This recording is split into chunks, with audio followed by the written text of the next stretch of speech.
আপনি যা দেখছেন এটা কাওয়ালিপাড়া বাজারের প্রধান রাস্তা। কয়েকদিনের টানা বৃষ্টিতে রাস্তাটি এখন কাদার সমুদ্রে পরিণত হয়েছে। চলাচলে ভোগান্তির সীমা নেই।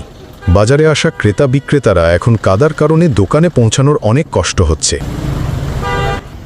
একজন দোকানদার ভাই বলছেন, ভাই, প্রতিদিনই এই কাদায় কেউ না কেউ পড়ে যাচ্ছে, ব্যবসা বাণিজ্যও বন্ধ হয়ে যাচ্ছে, কেউ আর আসতে চায় না এই কাদার জন্য। স্থানীয়দের দাবি, রাস্তাটির যারা কাজ করছে তারা যেন একটু রাস্তাটি মেরামত করে দেয়, যাতে মানুষ একটু ভালোভাবে রাস্তা দিয়ে চলাচল করতে পারে। বৃষ্টির কারণে রাস্তার অবস্থা খুবই খারাপ।